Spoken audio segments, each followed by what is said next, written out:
잠깐 1장 한두 절 읽고요. 이스라엘 자손이 애굽 땅에서 나온 후 제2년 2월 1일에 여호와께서 시내 광야 회막에서 모세에게 일러 가라사대 너희는 이스라엘 자손의 모든 회중 각 남녀의 수를 그들의 가족과 종족을 따라 그 명수대로 계수할지니 이스라엘 중 20세 이상으로 싸움에 나갈 만한 모든 자를 너와 아론은 그 군대로 계수하되 매 바의 각기 종족의 두령 한 사람씩 너희와 함께하라. 4절까지 내용입니다.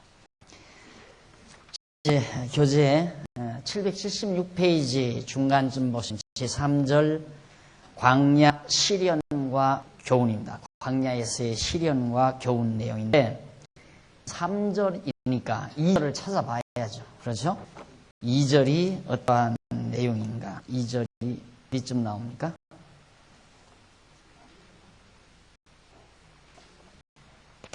이 절 내용. 안 나오나요? 이 책에는 안 나오나요? 네. 네, 맞아. 이 책에는 안 나오네. 앞에. 자, 이렇게, 언제나 공부를 하실 때, 절 같은 게 나오면 같은 절을 찾아서 앞뒤를 정리해 보시는 것이 매우 중요합니다. 제가 찾아드려요. 2절이면 3절 제가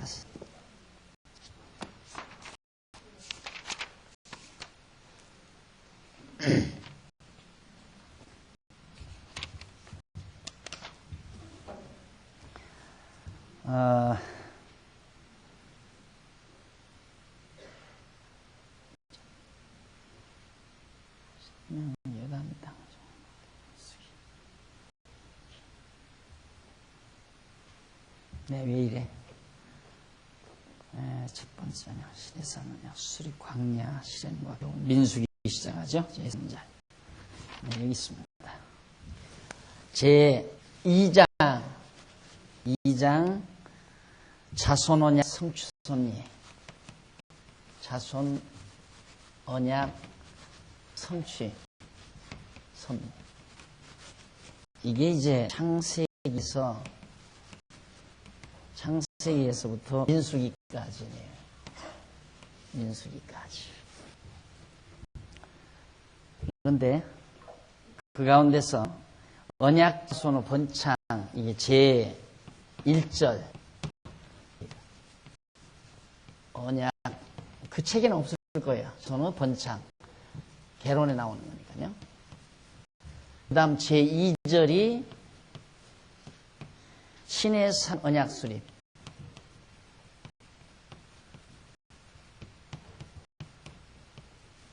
그 다음 오늘 배우게 제 3절입니다. 3절 광야 시련과 교훈. 민수기죠. 자, 보면 하나님께서 아브라함의 자손 언약을 하시고 자손을 번창케 해주신다는 언약을 하시고 그 언약대로 언약 자손이 번창을 하죠. 언약 자손이 번창을 하는데 그 번창한 자손을 하나님께서 시내산으로 인도해서 이제까지 배운 언약을 시내산 언약을 하나님이 세우셨습니다. 자손들에게. 그리고는 이제 그 자손들 시내산에서 다 교육을 마치시고 이건 이론 교육이에요. 여기는 이론적으로 이렇게 해라. 생활은 이렇게 하고 식생활은 이렇게 하고 의생활은 이렇게 하고 서로 이웃간 또 하나님 앞에 제사는 이런 방법으로 드리고 전부 다 가르쳐준 다음 광야에서 실제 삶을 통해서 그것은 이론 교육, 이건 생활 교육이에요. 생활 교육. 40년이라는 긴 세월 동안 광야라고 하는 것을 하나의 캠퍼스로 삼아서 하나님께서는 그 광야에서 생활을 통하여 여호와 하나님 경외하기를 가르치는 내용이 바로 민수기 내용이다. 간단하죠? 아주 간단하죠. 민수기가 뭐냐? 지금까지 레위기에서 이론적으로 하나님 경외하며 섬기며 사는 방법을 이론적으로 공부시킨 다음 이제는 광야에다 대놔놓고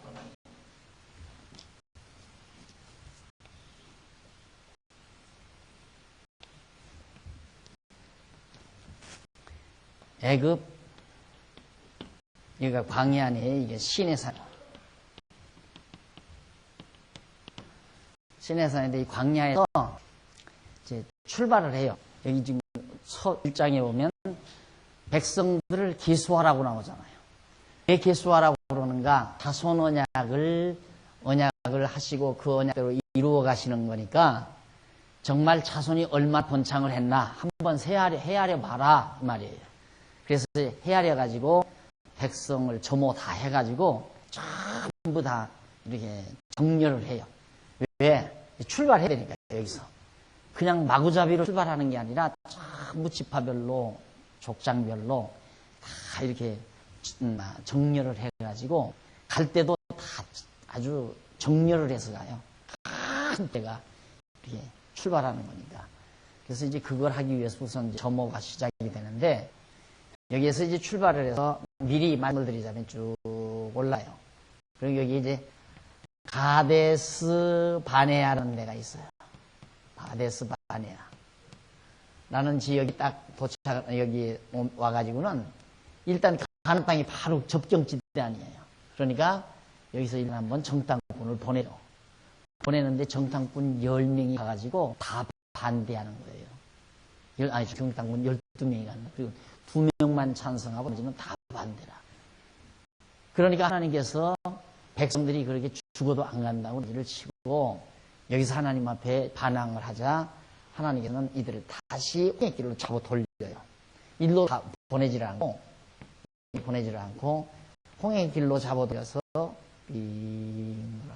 이 요단강을 건너가서 가요. 민수기 내용은 뭐냐? 이 길 내용이에요. 이 길을 가는데 실제로 걸어가면 열흘 남짓이면 갈 수 있는 거예요. 한 10여일 걸면 충분히 여기에 도착할 수 있는 길이에요. 여기서 여기가 일주일이면 가니까 여기서 가자면 뭐 충분히 10일 남짓이면 충분히 갈 수 있는 거리라고 합니다. 이 길을 몇 년을 걸렸는가? 40년 세월을 걸려요. 이유는 간단하죠. 이제 말씀드린 대로 이 광야라고 하는 것을 캠프 삼아서 이 속에서 이제 생활로서 직접 하나님 여호와 경외하는 삶을 몸소 익히게 하려는 거죠. 생활을 봐요. 그리고 중요한 것 하나 또 애굽에서 완전히 쩌들린 습관, 그러니까 생활 습관이죠. 생활 습관. 이 생활 습관을 가지고 있는 세대가 지금 나와가지고 바로 들어갔다? 이게 빨리 고쳐지겠어요? 안 고쳐지잖아요. 그러니까 40년 동안 여기서 방황하게 하면서 다 이 고집불통 세대는 다 죽게 만들어요. 40년 동안. 그렇게 해서 애굽에서 나올 때 20세 미만짜리 20세 미만만 여기를 들어가요. 20세 이상은 여기 다 죽어요. 다 죽고 여기 정탐꾼으로 갔을 때 갈렙과 여호수아라는 두 사람만 가자. 하나님 믿고 가자. 하나님이 언약의 땅이니까 우리 믿고 가면 하나님이 이 땅 준다. 주장한 사람이 갈렙과 여호수아 두 사람이에요. 이 사람만 20세 이상 된 사람 중에 그 사람만 여기를 들어가요. 그리고 나머지는 전부 광야에서 다 죽어요. 마찬가지로 하나님께서 우리를 이 땅에 사는 동안 모진 시련과 연단, 어려움을 주는 이유는 이의 습성, 하나님 여호와 모르고 살든 오만방자하며 오만방담을 떨며 살던 주제꼴들을 다 하나하나 정리하고 이 땅 위에서 정리하면서 하나님의 사람으로 훈련받아 영원한 하나님 나라에 가게 하시려고 이 많은 광야와 같은 세상을 우리들로 하여금 살리는 것이다. 그것에 대한 하나의 모형이라고 생각하면 돼요. 그러니까 민수기 공부 잘 하시면 이 땅에 우리가 살아가는 지혜를 얻어요. 이 땅에서 살아가는 데 있어서 필요한 엄청난 지혜들을 많이 얻을 수 있는 내용이 이 민수기에 나옵니다. 그래서 어떻게 보면 이제 세속적인 학문적인 용어로서는 생활 철학이 나요. 그래서 삶의 철학. 하나님 앞에서 우리가 어떻게, 또 하나님은 우리를 어떻게 섭리해 가시는가. 중요한 부분들이 매우 많이 나타납니다.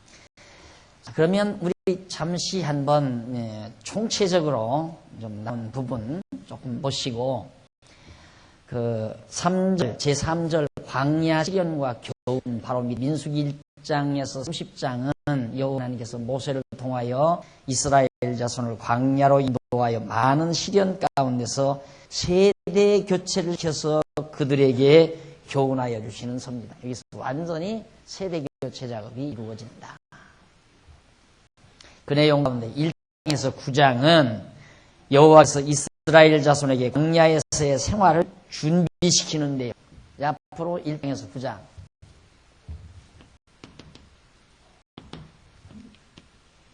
생활 준비. 이 광야에서 이제 앞으로 오랜 동안 살아야 되니까 모든 생활의 준비 과정이 1장에서 9장까지 나와요. 그리고 10장에서 25장까지는 10장에서 25장은 바로 이스라엘 자손을 광야에서 세대 교체를 시키시는데, 그 다음 26장에서부터 마지막 30장까지는 세대 교체된 이스라엘 자손에게 교훈, 새 세대 교훈, 이게 다죠. 얼마나 간단해요. 생활 준비. 그러면 우리가 이 고난 많은 이 광야와 같은 세상을 살려면 어떠한 준비를 갖추어야 할까. 이런 지혜도 얻을 수 있잖아요. 그리고 세대체. 이것은 과거 옛 습성, 구습. 하나님을 모고 살던 옛 습성, 하나님을 만홀히 여기고 살던 옛 구습들을 삶의 과정에서 하나하나 청산하는 지혜를 얻을 수 있고, 세대교체, 새 세대에 대한 교훈. 그러면 우리가 새로 거듭나고 중생한 하나님의 백성들이 어떻게 살아가야 하는가에 대한 지혜도 얻을 수 있죠. 물론 이 지혜를 얻는 것이 근본 목적은 아니에요. 그러나 부수적인 수입이죠. 우리들이 이 공부를 하게 되면. 그럼 결국은 근본 목적은 뭔가? 이런 생활 철학을 통하여 어떻게 하나님 여호와 경외하기를 배우는 겁니다. 하나님 여호와 경외하기를 배운다. 그래서 제가 늘 강조하는 것이, 우리를 하나님께서 이 고난하는 세상에 놔두시는 이유는 여호와 하나님 경외하기를 배우게 하려는 것이다. 그거 하나의 목적이, 삶의 목적이 여호와 하나님을 경외하기를 배우는 목적이에요. 오늘 아침에도 오늘 아침에 제가 조금 출근이 늦었어요. 근데 저희 둘째 아이하고 같이 출근을 하게 됐는데, 왜냐면 출근을 요즘에 직장 생활을 하면서 재미가 없는 거죠. 직장 생활이. 그러니까 내가 이렇게 쳐다보니까 왜 쳐다보네. 내가 밥을 먹으면서 이렇게 쳐다보니까 왜 쳐다봐. 대견해서 그러니까. 대견하지 않은데 그래요. 대견하다니까 대견하지 않대요. 아니 그냥 그래 열심히 직장 생활을 이렇게 열심히 사는 게 대견스러운 거야. 별로 열심히 안 해. 그래 뭐 안부정을 하는 거예요. 그러니까 산다는 게 별로 뭐 그렇게 대수롭지 않은 거예요. 그러니까 저 엄마가 그래 옆에 있다가 항상 다 그런 거야. 밥에 먹고 또 치우고 밥에 먹고 치우고 쓸고 닦고 다 그러다가 가는 거다. 하나님 여호와 경외하고 사는 게 제일이란다. 그러면서 가르쳐 주더라고요. 그거 아니면 진짜 무의미하죠. 안 그래요? 여러분 한심하잖아요. 가만히 생각해 보세요. 어지러운 것도 치우고 어지러운 거 치우고 말라 그러다가 살다 죽는 거지 뭐. 버려다 먹고 또 없어지니 또 버려다 먹고 없어지니 또 버려다 먹고. 참 허무하고 허탈한 거죠. 인생이라는 게 너무 허무하고 허탈한 거예요. 왜 그러시나? 이게 정리가 안 되면 무슨 맛으로 살아요? 왜 나는 이렇게 살아야 해? 그게 죽는 사람이 제일 행복한 사람이에요. 죽어버리는 사람. 그런데 뭣도 모르고 죽은 사람만 불쌍하지. 죽은 사람들은 물어봐요. 산 사람만 불쌍하다고 그랬어요. 네. 정말 그래서 솔로몬이 그랬잖아요. 솔로몬처럼 그렇게 확달하게 인생 살아봤어도 못 본 게 없잖아요. 솔로몬은. 자기가 하고 싶은 거 다 했고 절대 거침없었어요. 하고 싶은 거 다 하고 살아요. 뭐든지. 눈으로 보는 것, 마음으로 생각하는 것, 하고 싶은 뭐든지 다 해봤어요. 다 해봤는데 결론은 그렇더라고요. 산 사람보다 죽은 자가 행복하고 죽은 자보다 아야 이 세상에 태어나지 않은 자가 더 행복하다. 그게 솔로몬의 인생 결론이었어요. 어떻게 하면? 해 아래서라면, 여호와 하나님 안 계시다면 이거다 이 말이에요. 그래서 그가 그 전도서 마지막 결론에서 그러잖아요. 인생 하나님 여호와가 안 계시다면 그렇게 산 사람보다 죽은 지 오랜 자가 일찍 죽은 자가 낫고 일찍 죽은 자보다 더 나은 사람은 아야 이 세상 태어나지 않은 자가 훨씬 낫다. 그게 여호와 하나님이 안 계셨을 경우에 그렇다 이 말이에요. 그렇기 때문에 인간이 이 땅에 살면서 하나님 여호와를 경외하며 섬기는 것이 최고다. 그걸 결론적으로 솔로몬이 전도서 마지막 부분에서 밝힌 겁니다. 제가 이걸 그전에도 다 알았죠. 그전에도 뭐 다 그거 알고 있었는데 정말 가슴에 와서 깊이 꽂히게 된 게 혼자서 쭝얼거리겠어요. 혼자서. 기독교 방송국에 나가서 한 3년 동안 계속 북한 선교 방송을 하면서 그 뭐 시간 났을 때 아무 데라도 가서 녹음을 해놓거든요. 해놓는데 가면 조그마한 방 하나 내줘요. 여기서 녹음을 하시라고. 딱 시간 맞춰서 하시라고. 혼자서 거기서 쭝을 내는 거예요. 쭝을. 전도서 2장부터 쫙. 그때 가슴에 와서 깊이 꽂히더라고요. 그때 철 많이 들었죠. 제가. 그게 아마 한 15년 전 이렇게 됐을 거예요. 철 많이 들었어요. 이럴 때. 광야 40년 동안 여기다가 하나님께서 이 모진 풀도 없어요. 물도 안 나요. 물도 잘 안 나요. 물도 없고 풀도 없는 광야에 지금도 광야지만 허벌판 여기다가 40년을 하나님께서 놓아두시고 먹을 거 없으면 먹은 먹이고 매일 하늘에서 만나 그리고 물 없으면 물 터뜨려서 먹이고 이러면서 40년 동안을 살게 한 거예요. 그러니까 이게 야 어떻게 그게 가능하냐.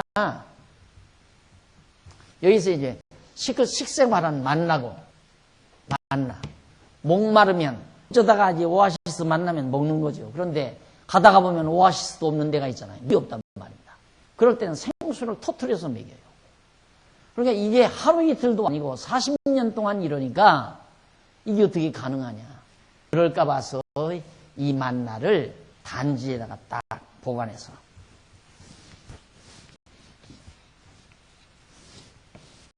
이걸 지어놓고 성전 지어놓고 이 언약궤 이 안에다가 이 만나를 보관하게 한 거예요. 잊어버리지 말라. 그리고 저게 없으면 만나가 없으면 그걸 누가 믿어요? 아버지가 그래. 에이 아버지 그래요. 거짓말 같네요. 아들놈한테 가르쳐도 그럴 거 아니에요. 그래서 하나님께서 걱정한 게 뭐냐면 너희들은 눈으로 보았다. 하늘에서 매일같이 만나다니는 걸 보고 반석에서 터뜨리는 것도 보고 홍해바다 갈라지는 것도 눈으로 보고 요단강역에서 갈라지는 것도 눈으로 다 본 자들이다.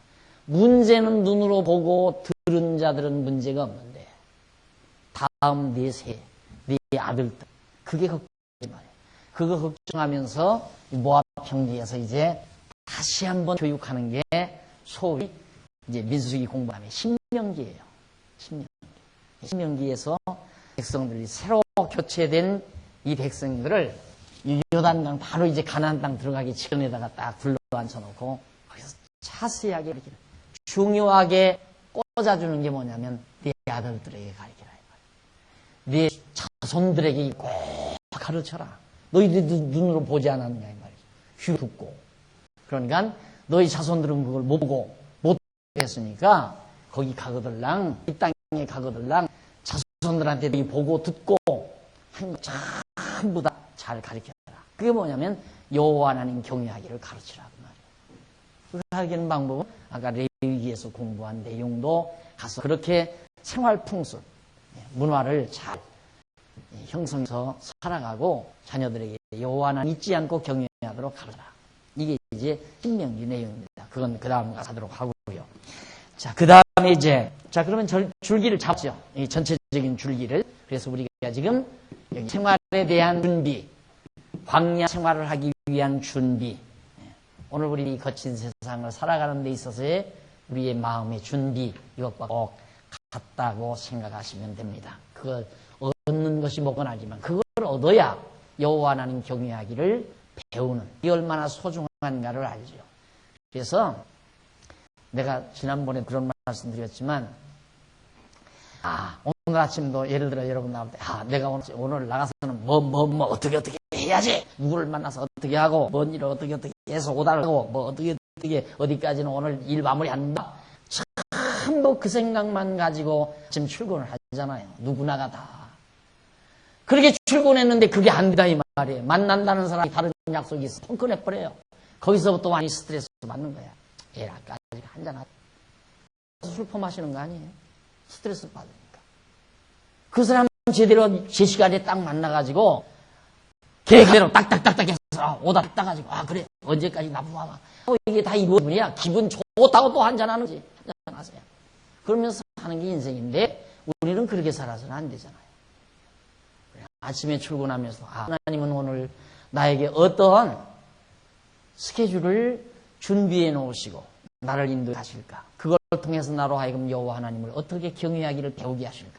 이런 문제의식을 가지고 아침 첫 출근을 해야 한다 이 말이죠. 매일 같은 생활이. 오늘은 나에게 어떤 방법으로 하나님 여호와 경외하기를 배우게 하실까? 요 궁금을 가지고 여러분 영화관에서 영화를 왜 즐겁게 봐요? 딱 화면이 나오고 그 다음에는 무슨 화면이 나올까? 그게 계속해서 그 궁금증 때문에 그냥 한 두어 시간 빨려들나요?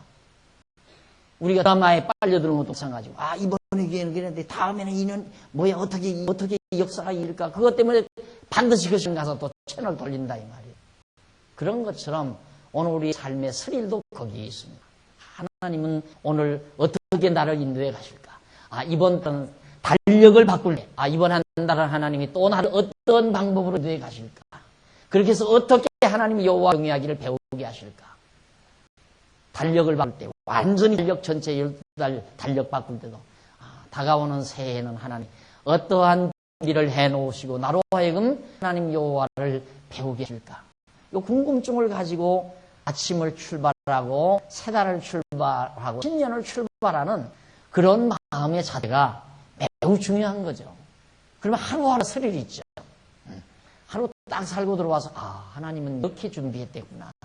오늘도 나는 이런 생활을 통해서 하나님을 이렇게 배웠다 하고 뿌듯한 마음으로 자리에 들고 그게 지혜예요. 자, 그러면 계속해서 보십시다. 먼저 광야 생활의 준비입니다. 1장에서 9장까지인데 우선 그 전에 전체적인 것 777페이지에서부터 6째 줄 바꾼데 이와 같은 섭리는 하나님께서 지금 이렇게 하신 이런 섭리, 이런 섭리는 장차 종의 형체를 가지고 오실 예수 그리스도께서 십자가에 죽으시고 3일 만에 부활하여 승천하실 것에 대한 대표로서의 모형과 그림자 외에 따라서 택자들도 광야와 같은 세상에서 옛사람 예수 그리스도의 죽으심과 함께 죽고 새사람은 예수 그리스도와 함께 사는 것이다. 그러므로 택자들은 예수 그리스도를 통하여 여호와 하나님 여호와를 경외하기를 배워 그를 경외하며 섬기게 되는 것이다.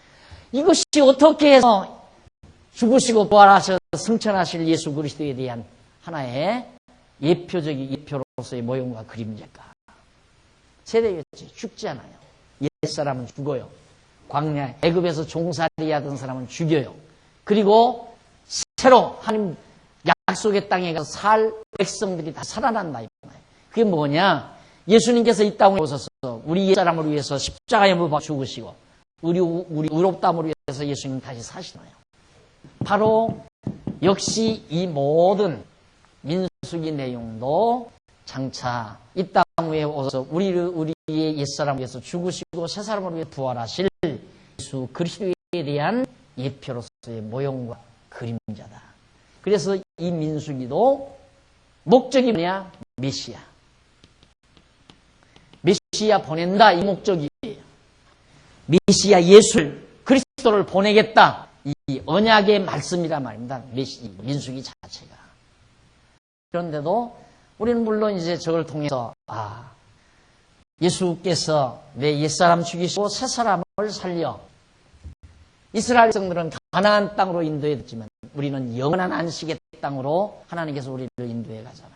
그거에 대한 하나의 모형적 섭리라는 것을 알고, 총체적으로 알고 1장 9장까지 생활에 대한 준비입니다. 그 내용 가운데 1장에서 4장은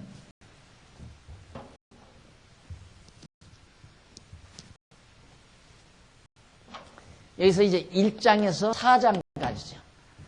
일부분이 1장에서 9장까지 일부분. 첫 번째 부분은 이스라엘 자손의 대열 정비.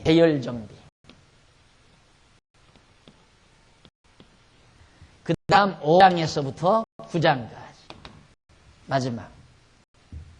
9장은 이스라엘 자손을 거룩히 구별하게 하실 준비. 성별 준비. 대열 정비, 성별 준비. 그 말은 뭐냐면, 자, 이 긴 여행, 광야의 여행을 하려니까 여기서 누락되면요. 여기서 누락되면 죽어요, 그냥. 광야에서 어떻게 살겠어요? 풀 한 폭이 없고 물 한 모금 없는 이 광야에서 만약에 나고자 있다. 그러면 죽게 돼 있잖아요. 그러니까 철저히 하나님께서는 벌써 대열을 딱 정비해서 그 다음 성별 준비. 거룩하게. 이제는 완전 구별을 해야죠. 왜 그러냐면 여기에는 많은 그러니까 뭡니까? 아적단들. 도적대들이 우글우글해요. 그러니까 이 광야길이니까 여기 뭐 뚜렷한 길도 있는 땅이 아니고요. 그러니까 이제 애굽에 큰 보물들을 고 이런 데 장사하는 상인들이 많이 있죠. 그러니까 그 상인들을 노리는 도적대들이 굉장히 도적대가 한두 놈이 그냥 되게 막 이렇게 달려드는 게 아니고 떼죽으로 탁 버티고 있다가 한 놈만 걷어 잡으면 팔자치니까 그런 엄청 많다 이 말입니다. 그런 우연 지역이라 이래요. 그러니까 하나님께서는 하나도 잃지 아니하기 위해서 철저히 대열을 준비해가지고 하나님이 일일이 길을 인도해 가시려고 대열을 준비케 하시고 그 다음 거룩히 그들과 그런 도적대들이나 그런 상인들 그들과는 완전히 구별시키는 그런 준비들을 9장까지 다 합니다. 이렇게 준비한 다음에 이제 출발을 하는 거예요. 자, 그러면 우선 대열 정비부터 우리 정리해 보십시다. 넘어가기 전에 거기도 대열 정비하는 부분도 77페이지 밑에서부터 네 번째 줄 뒷부분쯤 보시면 이와 같은 속사 나오죠? 이와 같은 섭리는 장차 하나님께서 택자들로 하여금 예수 그리스도의 몸된 교회를 위하여 광야와 같은 세상에서 거룩히 구별된 백성으로 살아가도록 준비하게 하실 것에 대한 예표로서의 모형과 그림자다. 자, 그러면 여기에서 우리가 이런 공부를 하면서 지혜를 하나 얻을 수 있어요. 내가 이 광야 생활을 무난히 통과할 수 있는 우리가 지금 이게 광야 생활 안에 70년 사는 세상이 광야와 같은 세상인데 이 세상을 무난히 살아가는 방법이 우선은 대열을 정비하는 거구나. 이게 바로 이게 광야 교회예요. 여기 광야의 교회만 광야 교회가 아니라 오늘 우리들이 다 광야 교회에 있는 거예요. 그 교회에 속한다는 건 굉장히 중요합니다. 이 교회라고 하는 것은 가나안 땅으로 인도하는 하나의 귀한 열차와도 같고 버스와도 같고 비행기와도 같고 교회라고 하는 것. 거기에 승선을 하면 무난히 가지만은 승선에 누락되면은 방황하는 거죠. 방황. 이 교회 생활이라는 게 그렇게 아름답고 좋은 건데 교회가 그 모습을 못 갖추니까 문제죠. 얼마나 좋아요, 여러분.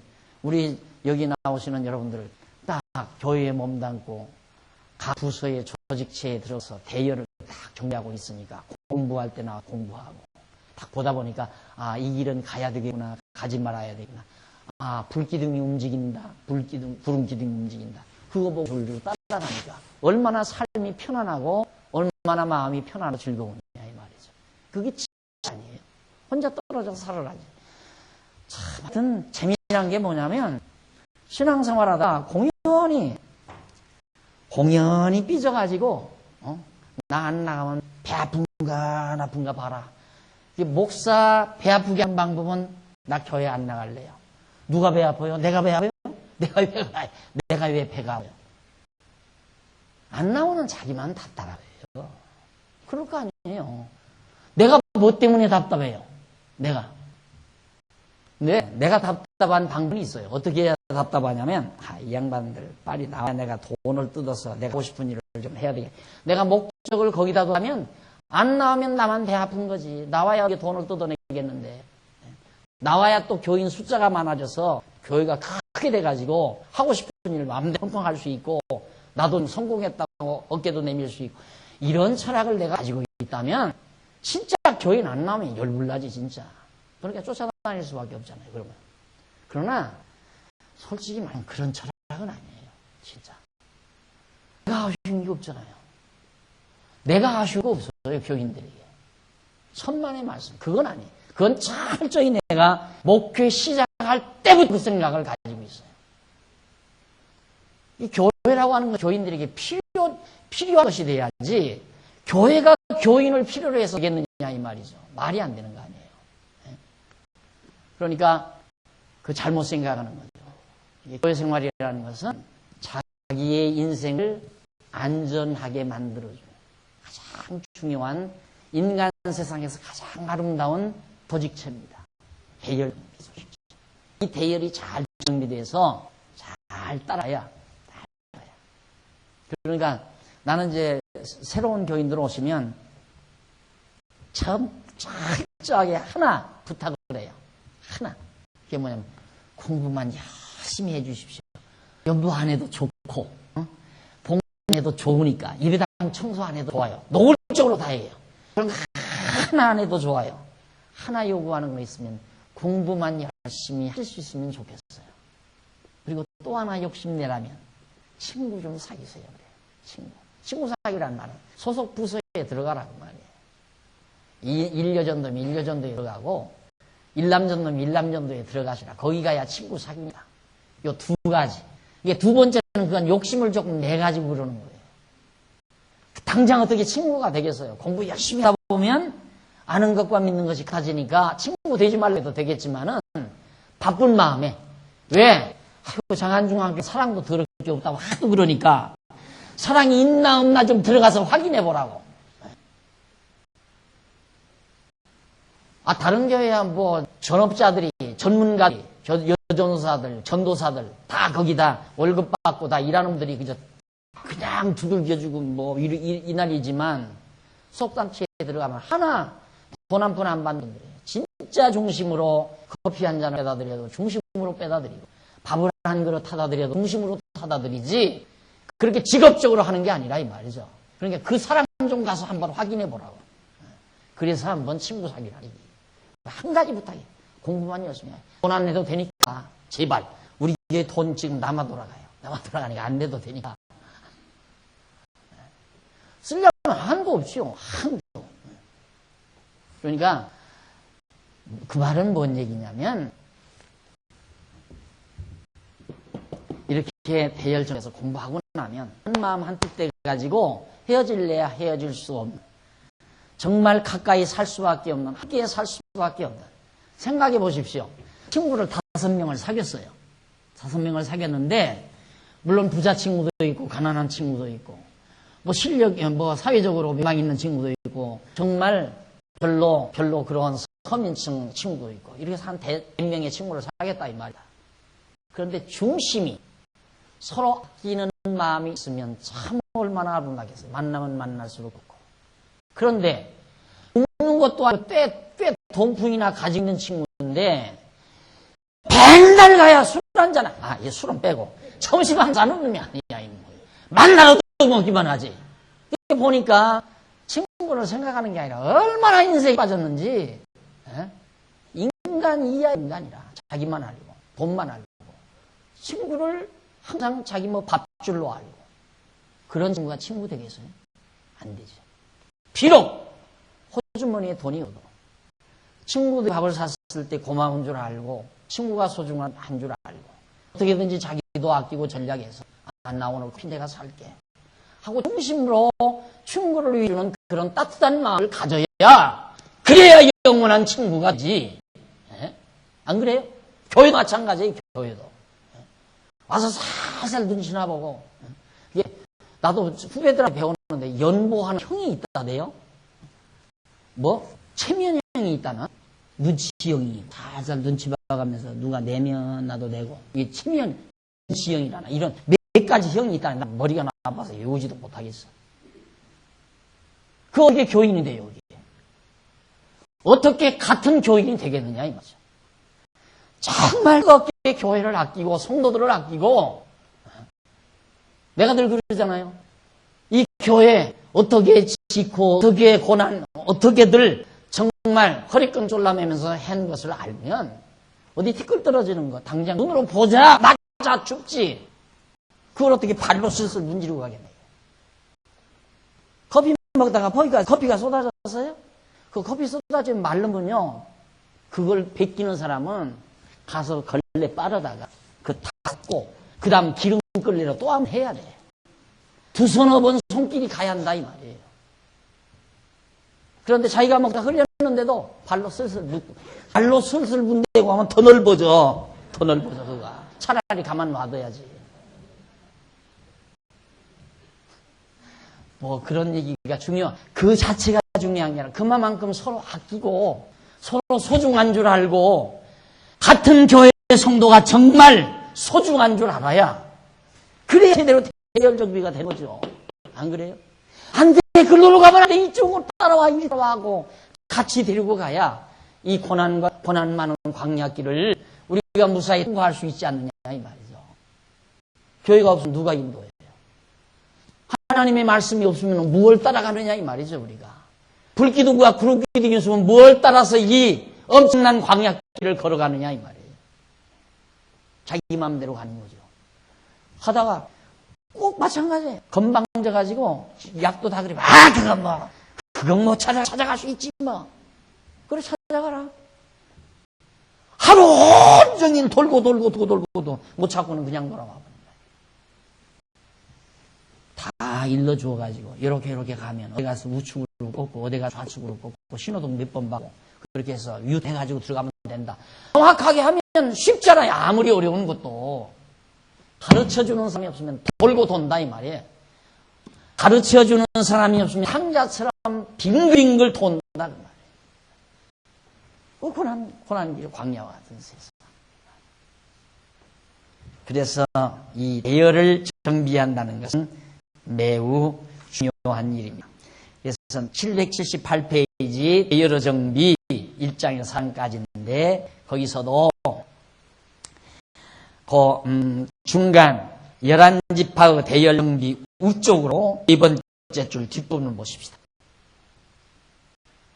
이쪽으로 네 번째 말고 7번째 뒷부분 끝부분 이와 같은 섭리는 거기 나오죠.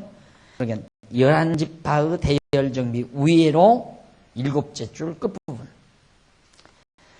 이와 같은 섭리는 장차 하나님께서 자들로 하여금 각자에게 주신 지치 은사를 따라 직임을 수행하게 하소서 그리스도의 몸된 교회를 위하여 주실 것에 대한 예표로서의 모형과 그림자이다. 예수 그리스도께서는 광야와 같은 세상에서 살아가는 택자들의 대열을 정비하시려고 각각 믿음의 분량을 따라 은사를 주어 직임을 맡기셔서 그리스도의 몸된 교회를 이루도록 대열을 주신다.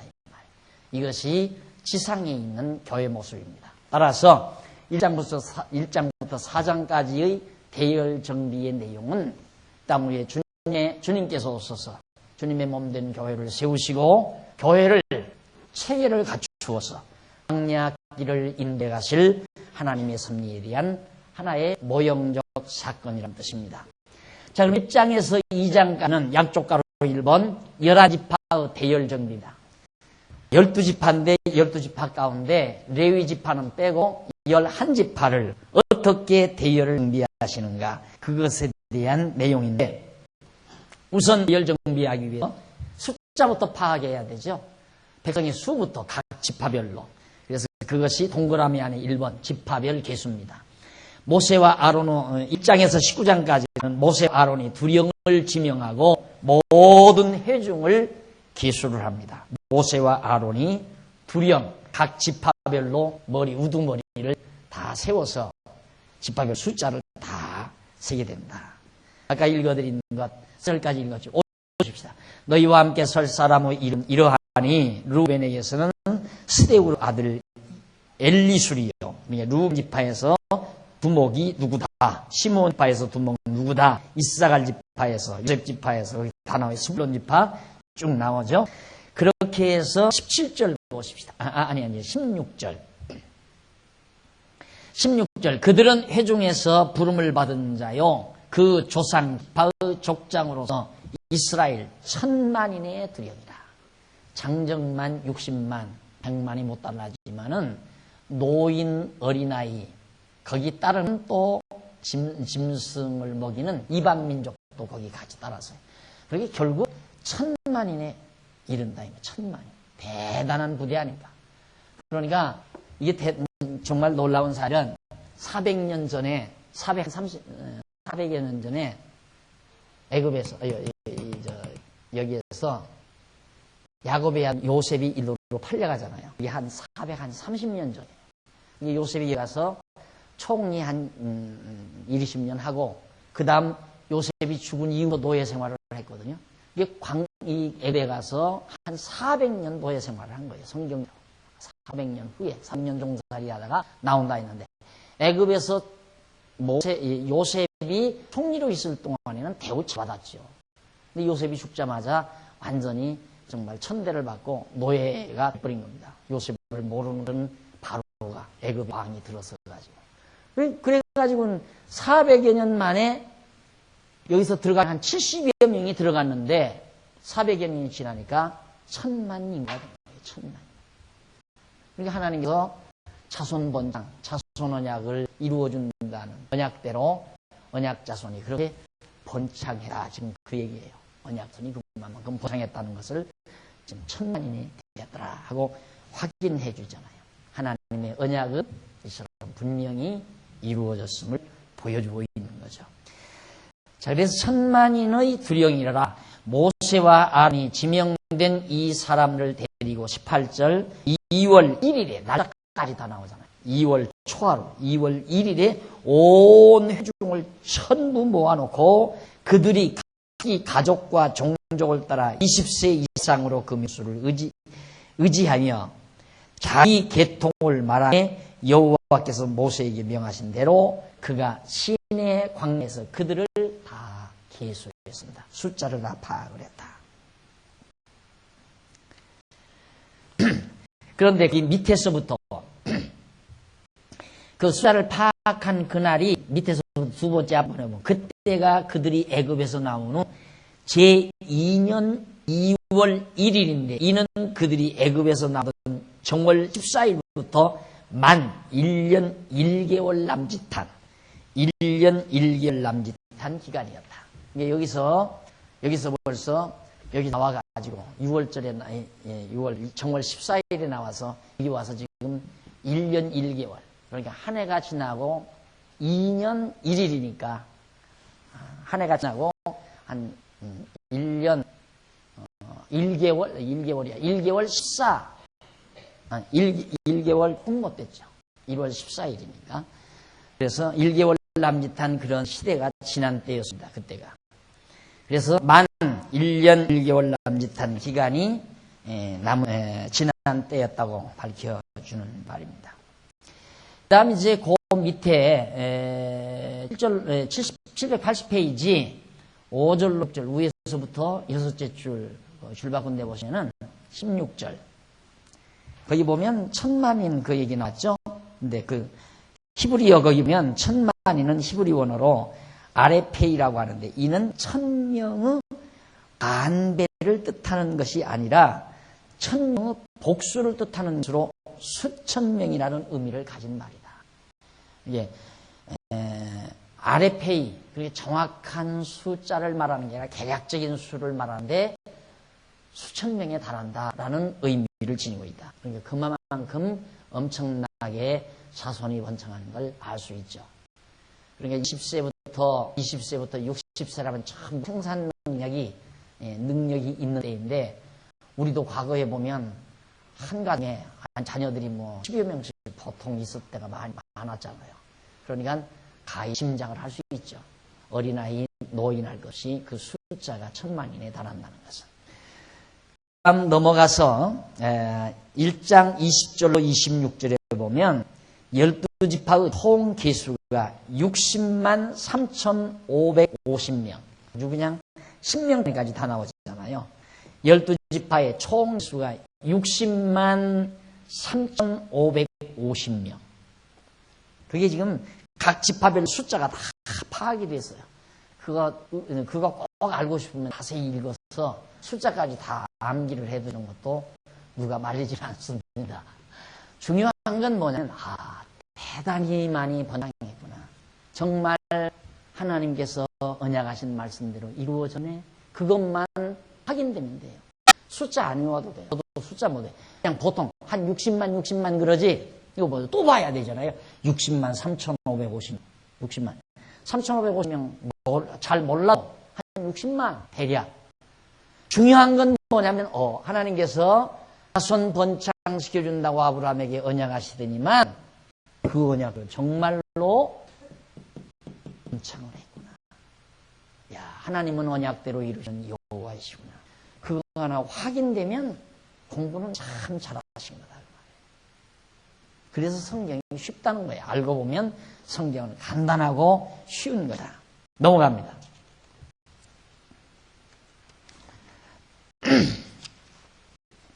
넘어가는데 거기 넘어가서 782페이지 밑에 문단, 아래 문단 보시면 아래서 10번째 됩니다. 일바군데 보시면 한때 요셉을 알지 못하던 바로가 이스라엘 자손의 번창을 막으려고 이스라엘 여자들이 남자아이를 출생하면 모두 죽이는 상태가 있어요. 막 죽여. 애굽에 있을 때 여기서 막 그때 그러니까 그때가 언제냐면 출애굽기 제일 초두에 보면은 요셉이 죽고 이제 그 요셉이 죽어버리고 총리인 요셉이 죽고 나니까 너무 좋은 땅을 그때 요셉 때 이스라엘 백성들이 받은 거예요. 넓은 초원을 받았는데 거기서 목축을 하면서 계속 자손이 잘 번창하는 거예요. 그 나중에 애굽 왕이 요셉을 모르는 애굽 왕이 다시 바로가 등장해서 딱 보니까 너무 번창한다 이 말이에요. 이 이스라엘 백성들이. 그러니까 위기의식을 느끼고 산파를 다 불러다가 이 이스라엘 자녀들이 이스라엘 여자가 아들을 낳거든 무조건 다 죽여라. 그런 명령까지 내려요. 그런 학대 속에서도 이렇게 엄청난 숫자로 정말 발전하고 번성했다는 것은 하나님의 뜻을 어느 그 누구도 어떤 힘도 막을 수 없다는 것을 우리가 확인할 수 있죠. 그래서 든든한 거예요. 아무리 나를 방해를 해도 하나님께서 나를 통해서 이루실 일은 되게끔 되어 있어요. 이루실 일은. 저희 집사람이 아침에 그런 얘기를 하더라고요. 자꾸 주일마다 이 주차장이 모자라서 애를 쓰니까 빨리 저 위에 땅 주인이 땅을 안 파는지 모르겠대요. 그래서 그걸 왜 걱정하고 있어. 하나님께서 그거 다 예비해 놓은 것 같으면 절대 저 땅 다른 사람은 사지도 못할 뿐만 아니라 사도 우리에게로 오게 돼 있으니까 막 놓고 주시면 주차장 만들고 안 주시면 그냥 안 만들고 그러면 안 만들면 걱정이 있겠죠. 그러면 차 타고 오는 분을 차 어디다 대? 그때는 이제 번호표 줘야죠. 그래요. 주차 댈 수 있는 번호 주면 될 거 아니에요. 그런 걱정을 안 하는 방법이 아니죠. 걱정을 할 필요 없이 산다 이 말이에요. 왜 걱정을 해요? 뭐 때문에? 걱정은 자기 욕심대로 하려니까 걱정을 해요. 자기 욕심대로 하려나. 하나님의 뜻을 기다리면서 하나님의 뜻이 이루어지기를 바랍니다. 어떤 일을 하나님 어떻게 해 가시나 그걸 보려고 살아야 되는데 내가 어떻게 해야 되겠다 하고 산다 이 말이에요. 거듭 얘기지만 하나님이 나를 통해서 일을 어떻게 해 가시나 그거 보고 살아야 되는데 내가 무슨 일을 어떻게 하고 사니까 이게 완전히 하늘과 땅 차이 아니에요? 내가 어떤 일을 어떻게 해야 되겠다 하고 살면 한없이 스트레스를 받고 살고 하나님이 나를 이 세상에 보내서 나로 무슨 일을 하면서 하나님 여호와 배우게 하실까 하고 바라보며 살면 한없이 스트레스 없이 사는 거고 안 그래요? 그게 간단한 거예요.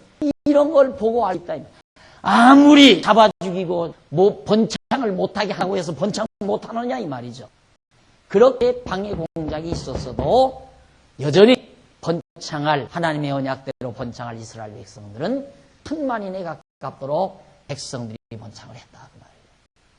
그런 걸 공부할 때 믿어지잖아요. 야 맞다. 제가 그 장안동 시절이 얼마나 어려웠던 시절입니까? 그냥 그 방 한 2층 한 3, 40평 얻어가지고 옆에다가 방 하나 해서 그냥 불도 들어가지 않는 창고방을 하나 만들어가지고 처음 그래가지고 이제 시작을 하는데 그 어려운 시절을 보내는데 내가 또 무거운 돈이 있고 친구가 후배 이제 동료 친구가 성남서 목회를 했어요. 근데 그 친구는 막 어디서 돈을 그렇게 끌어다가 예배당을 당장 짓더라고요. 참 나는 볼 때 참 부럽더라고. 어떻게 보니까 100평을 땅을 사가지고 예배당을 딱 짓는데 그런데 그냥 부도가 난 거예요. 그냥 부도가 나니까 서로 그걸 사가려고 그러니까 친구가 하는 말이 하나 믿을 수 없다 이거예요. 저걸 저 인간에게 주면 그건 틀림없이 사재산 된다 이거죠. 하지 않느냐. 그러니까 내가 믿는 건 박무산을 내줄 수 있어. 할 수만 있으면 어떻게 이걸 좀 날들의 인수를 받으라는 거예요. 그 예배당. 목회를 하고 있으니까 예배당으로 될 거 아니에요. 하도 사정을 해서 내가 무슨 돈 있어요. 그래서 주변 돈을 끌어다가 샀잖아요. 그것도 남자 산 게 아니라 딱 제지키로 열었죠. 딱 이렇게 이러니까 그때 안수 집사님도 계시고 또 협동장로님도 계셨을 때 사재요. 그 사놓으면 나중에 우리 교회 질 때 필요하겠다. 사놓자. 그걸 사놓는데 누가 돈을 얻어도 돼야죠. 그러고 내가 목사라고 할 수 없이 이제 돈을 냈는데 돈을 이제 목사한테 동료 목사한테 돈을 줬잖아요. 줬는데 이 동료 목사가 돈을 가져가고는 그 예배당 나한테 완전히 이걸 인수를 못하는 거예요. 왜? 예배당이니까 교인들이 난리가 날 거 아니에요. 교인들 몇 사람 있어가지고. 그러니까 할 수 없이 그게 노예 손으로 넘어가죠. 그러니까 그 친구가 나한테 돈을 줘야 할 거 아니에요. 그 친구가 돈을 안 줘요. 또. 그때 참 답답하더라고요. 제가. 그걸 어떻게 하나. 내가 어쩌다 여기를 휘말려 들었나 싶기도 하고. 그래도 난 늘 그때도 성경 배우면서 하나님 뜻대로 될까. 아이고 하나님이 받게야 받지. 다 포기해버리고 그냥 지났어요. 지났는데 절대 그 돈을 받을 수 없을 거라고 생각했는데 돈을 가지고 왔더라고요. 받으려고 노력도 안 했는데. 그래서 제가 그래도 하나 배운 거지만 내 거 아닌 건 내 거 아닌 거고 내 거는 내 거다. 하나님께서 내 건 절대 남이 못 가져가는 거고 남의 걸 내가 가지려고 한다고 해서 내 것 되는 게 아니다. 얼마나 좋아. 예배당 다 지은 거 그거 딱 우리 앞으로 있으면 나중에 우리 장안 중앙교회 예배당 질 그거 하나 그냥 교회 재산이니까 팔아가지고 호텔에서 금방 질 것 같더라고요. 어렵고 미련한 용기야. 하나님의 음성을 단단히 들었죠. 그 다음부터는 죽어도 그런 일 안 절대 아무리 힘든 일이 있어도 절대 안 해요. 하나님이 되게 하시는 일이나 하지. 하나님이 내게 줄 분지복이 있어요. 정확하게. 하나님이 정해놓은 분지복. 내가 욕심 부린다고 해서 욕심 안 부린다고 해서 내 거 되는 게 아니에요. 내 거가 돼 있다 이 말이에요. 안 믿어지죠. 안 믿어지면 고생해요. 그냥 계속. 안 믿어지면 걱정하고 욕심 실컷 부리고.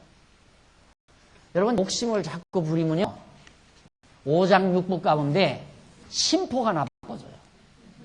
아니 진짜라니까. 한의사한테서 물어봐요. 나 한의 전공은 아니지만 그 정도는 알아요. 기본적으로는 알아. 심포가 나쁘면 어떻게 되는 줄 알아요? 심포가 나쁘면 심장이 제 기능을 발휘를 못해. 심장이 제 기능을 발휘를 못하면 그거까지 다 강해. 심장이 제 기능을 발휘를 하면 5장 6의 밸런스 유지를 시키지를 못해요. 그러면 간이 강하고 소장이 약해지고 막 업다운이 되다가 보니까 몸에 온갖 고장이 생기기 시작한다. 들려가지고 마음을 곱게 예쁘게 아름답게 편안하게 항상 감동에 찬 마음으로 따뜻한 마음으로 그렇게 살 때 심포가 가장 좋아져요. 심포만 좋아지면 심장이 건강하고 심장이 건강해지면 5장 6부가 밸런스가 팍 유지가 돼요. 그래서 육신의 몸도 건강해지는 거예요. 마음 나쁜 사람, 욕심 많은 사람은 심포가 돼. 보통 사투리는 심포가 나쁘다면 심포. 써드릴게요. 이거 왜 써드린지 아세요? 심포. 이게 뽀가 아니라 포예요. 심포. 심장을 싸고 있는 포작이라 이 말이에요. 심포가 아니에요. 뭐 때문에 욕심부리는 거예요? 앞에 있는 땅을 왜 욕심부려? 욕심부리기를. 판다면서 안 판다면 안 사면 되지. 자기도 이제 생각이 났는가? 그 말만 하다가 보면 자기가 아방 생각이 나며. 성경은 잘 배워놨구나. 그 아방이 그 농부의 그 포도밭 욕심 나가지고 그거 뺏으려고 얼마나 왕이. 그 이세벨이 장께서 그거 뺏었잖아요. 그래가지고 얼마나 큰 변을 당했어요. 나쁜 짓 해가지고. 왜 욕심내나 맥을? 뭐 때문에? 팔면 사고 안 팔면 말지. 하나님이 주신 것으로 족하게 알고 지금은 한 달에 100만 원 벌면 족하게 알고 살아요. 500만 원 벌면 500만 원으로 족하게 알고 살아. 뭐 때문에 욕심을 부리냐 이 말이에요. 살려고 돈 벌면서 어떻게 돈 벌려고 몸을 죽여? 불쌍한 사람들 아니에요? 어떻게 살려고 돈을 번다면서 돈 때문에 몸을 죽이느냐 말이에요. 병을 왜 사? 하나님 뜻대로 돼요. 아무리 바로가 이스라엘 백성을 번창 못하게 산파들을 다 유인해가지고 산파들을 다 유인해서 다 사내 자식들 죽이라. 그런데 이 산파들이 어떻게 된 건지 바로왕이 그렇게 명령했는데도 안 죽이는 거예요. 그 잡아다가 너희는 왜 안 죽였냐 그러니까 그렇게 물으니까 어떻게 그 사람들은 여자들이 건강하지 우리가 가기 전에 그냥 나눠버렸었디다. 이러고 변명하니까 할 말 있잖아요. 그 살아있는 놈 가서 죽일 수는 없고. 그러니까 나중에는 어때? 군대들을 동원해서 어디서든지 아이 우는 소리만 나면 갖다 죽여라. 산파들로는 안 되니까. 그래서 모세를 갖다가 하숫가에 버린 거 아니에요. 산에식 모세를. 그놈이 커가지고 있어. 그놈이 아니죠. 모세가 자라가지고 이스라엘을 구원하는 놀라운 역사. 언약대로 된다. 하나님 정하신 뜻대로 없는 만사가 되어진다. 평안하십시오. 기도하십시다. 자비하신 아버지 하나님, 오늘 또 우리에게 귀한 말씀을 전할 수 있는 기회를 허락해 주시고 살아있는 말씀을 우리에게 주셔서 감사드립니다. 아버지 하나님, 우리가 얼마나 미련한지 모릅니다. 때때로는 우리가 이 고달픈 광길을 혼자서 걸어가려고 하는 미련한 생각을 가질 때도 있습니다. 하나님 아버지여, 오늘 우리에게 이 땅 위에 아름다운 교회를 주신 것을 감사합니다. 서로 사랑하고 서로 붙들고 서로 위로하면서 이 고단 인생길을 승리로 이끌어갈 수 있는 지혜와 총명을 우리 모두에게 허락해 주시옵소서. 오늘 또 선한 일에 동참할 마음을 주셔서 연보했습니다. 귀한 연보가 소중하게 사용돼서 주님의 몸된 위가 좀 더 아름다워지고 좀 더 정말 하나님 앞에서 견고해지는 역사가 있을 수 있도록 함께 하시옵시기를 비오며 예수님의 이름으로 기도드립니다. 아멘.